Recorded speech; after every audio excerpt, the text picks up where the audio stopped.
Laurent Zameczkowski, bonjour. Bonjour. Et bienvenue. On va pas oublier la question de David, mais on va commencer par un bilan plus général sur cette rentrée. C'est jeudi pour des millions de familles et d'enfants.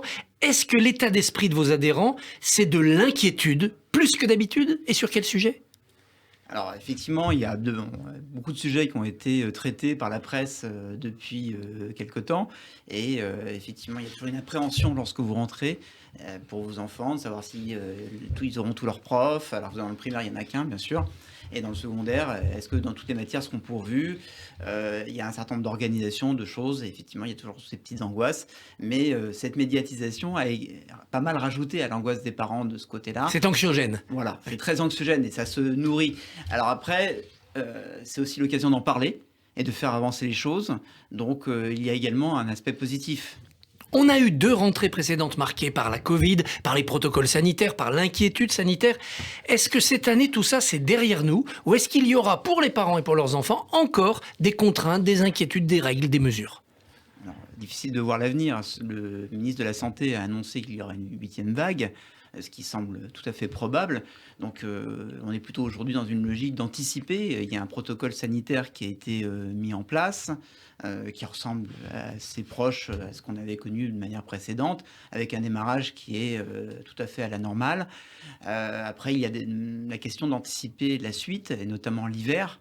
Et c'est une des choses sur lesquelles nous, on se positionne de manière assez ferme, c'est le fait d'équiper les salles de classe de capteurs de CO2, de manière à pouvoir aider l'enseignant pour qu'il sache à quel moment il doit ouvrir la fenêtre pour justement éviter que l'air véhicule justement le virus. C'est aux collectivités locales de le faire? C'est leur responsabilité, tout à fait. Et il y a du répondant? Vous avez des réponses positives et ça va se faire? Il y a un désintérêt. Oui, complètement, c'est clair. Alors le dossier qui a dominé l'été, c'est en effet les carences d'effectifs, le manque de recrutement. 3000 enseignants contractuels nouveaux sont recrutés. Alors le ministère dit sur un total de 850 000, ça fait 0,3% du total. Mais est-ce que vous craignez une certaine forme d'incompétence devant les élèves? Alors la situation n'est pas nouvelle, hein. Ça remonte, je dirais, pas des décennies, mais pas loin.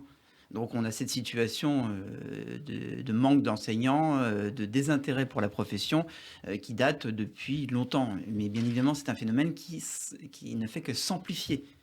Et donc forcément, on en arrive à des situations, mais c'est pas nouveau, hein. Je veux dire, je crois que sur l'Académie de Versailles, déjà en 2016, il y avait eu un concours avec 1800 postes à pourvoir. Il n'y avait eu que 900 candidats. Oui. Je parle même pas de gens reçus à l'examen. Oui.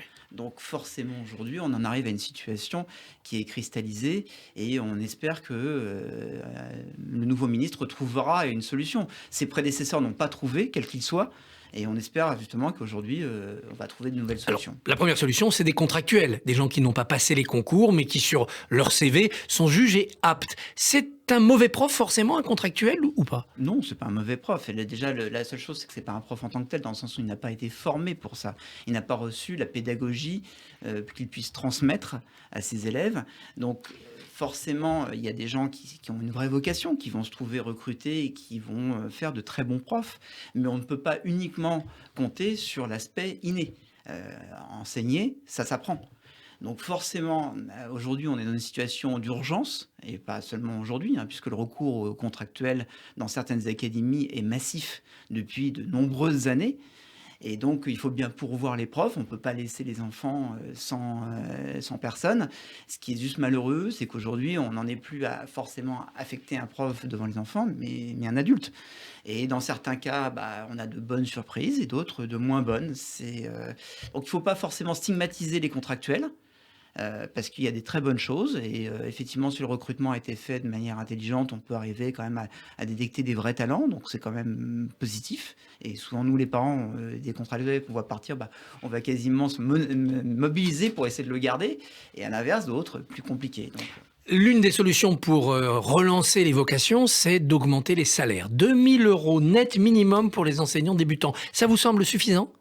Alors, c'est une question de ressources humaines. Nous, en tant qu'association de parents d'élèves, on ne va pas commenter le fonctionnement, le niveau des salaires. Après, on sait très bien que les salaires, c'est un facteur de motivation. Mais ce n'est pas tout. Il y a avant tout aussi les conditions de travail. Et je crois qu'il y a une réflexion plus globale. Le salaire est nécessaire, bien évidemment, hein, comme dans toutes les professions. Mais il faut aller plus loin et voir comment on peut donner envie à des gens de devenir enseignants, de recréer la vocation. Et qu'est-ce que ce sont de bonnes conditions de travail? C'est des aménagements horaires autres? C'est repeindre la salle des profs? C'est animer mieux le collectif prof? Alors déjà, si j'avais la solution, je pense qu'on aurait déjà pas mal avancé. Et puis bon, c'est pas forcément à nous de dire ça, mais c'est un peu partout. Je crois qu'avant tout, il faut redonner l'envie.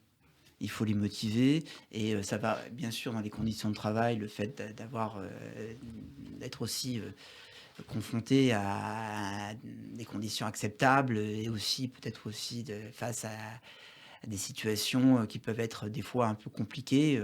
Et c'est vrai que le vivre ensemble est important. Et là aussi, les parents sont membres de la communauté éducative.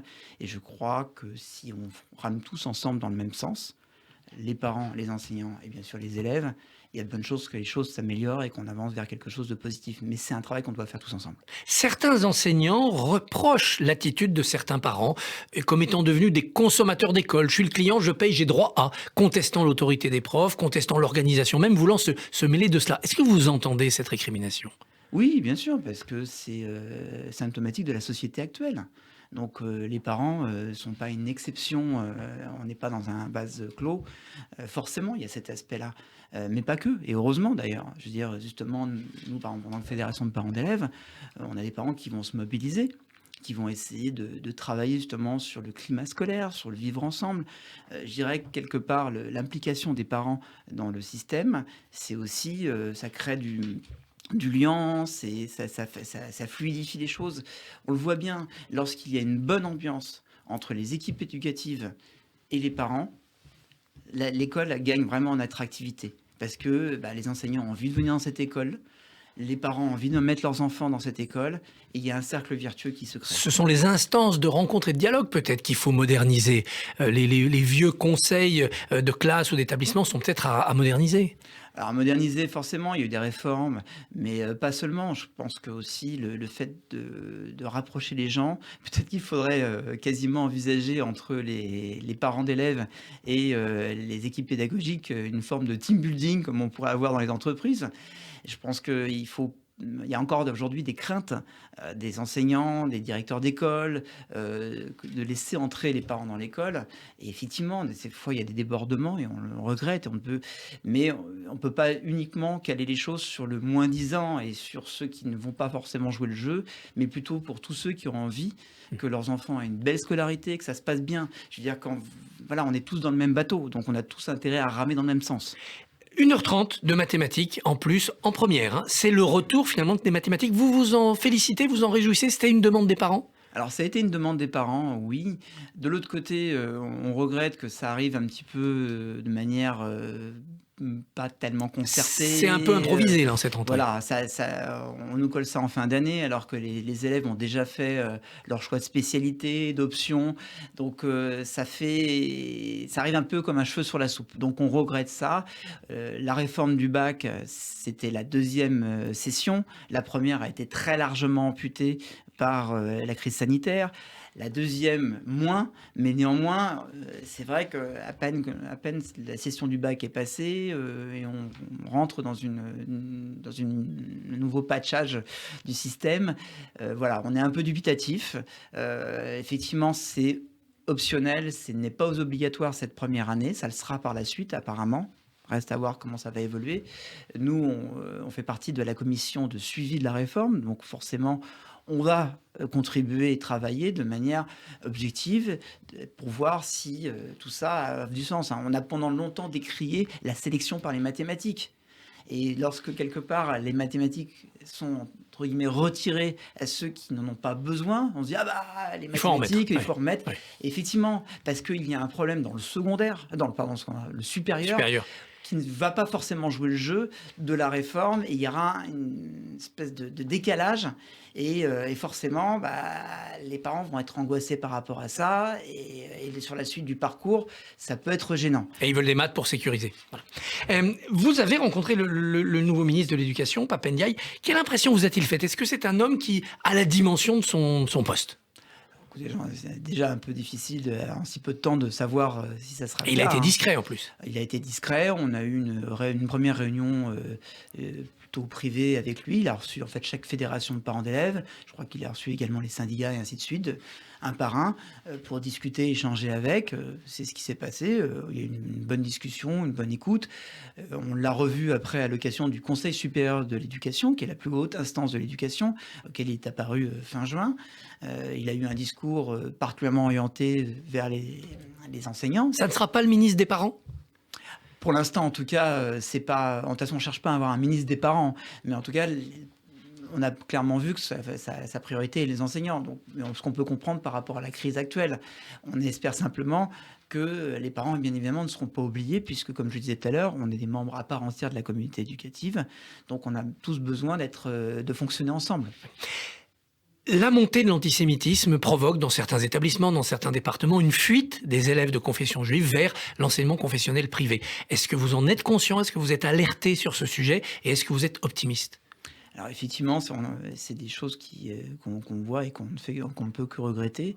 Je crois que heureusement la France n'est pas encore dans des situations de certains d'autres pays. Aujourd'hui, il y a des zones dans lesquelles il y a des difficultés et justement, c'est une des raisons pour lesquelles les parents doivent se mobiliser pour permettre le vivre ensemble et justement arriver à fluidifier des situations qui sont contractées. Un parent dont l'enfant a été victime de remarques antisémites peut s'adresser à la PEP, peut s'adresser à son délégué. La PEP ne prend pas en compte le fait que ce soit une agression de type antisémite. En revanche, tout ce qui est toute forme d'agression, par exemple la question du harcèlement scolaire, on essaye, nous, d'aider les parents, justement, à traverser ça, à leur indiquer quels sont le chemin à suivre pour pouvoir, justement, accompagner leur enfant et mettre un terme à ce genre de situation. Parce que toutes ces situations, tout ce qui rentre et tout ce qui vient perturber le parcours de l'élève à l'école, qui peut l'empêcher, justement, d'être dans un cercle vertueux de la réussite, fait justement partie du spectre sur lequel nous on est là pour aider et accompagner et assister les parents. Des mesures ont été prises contre toutes les formes de harcèlement à l'école et hors de l'école avec les réseaux sociaux. Vous avez l'impression qu'on progresse ou est-ce que le mal va plus vite que les remèdes? Alors, il y a plusieurs choses. Le fait qu'on ait commencé à prendre ça en charge, on a quand même beaucoup d'années de retard par rapport à d'autres pays où le harcèlement est beaucoup plus mieux géré, beaucoup plus en amont. C'est quelque chose qui est bien compris. Donc, on a une part aujourd'hui de situations qui remontent et ça les met en contraste. De l'autre côté, certains viennent dire que les techniques ne sont pas forcément optimum. Je dirais qu'en tout cas, il faut faire des choses, il faut faire avancer les choses et mieux vaut des choses qui ne sont pas optimum que de rien faire du tout et de continuer à subir. Voilà. Laurent Zameczkowski, merci, bonne journée et bonne rentrée jeudi.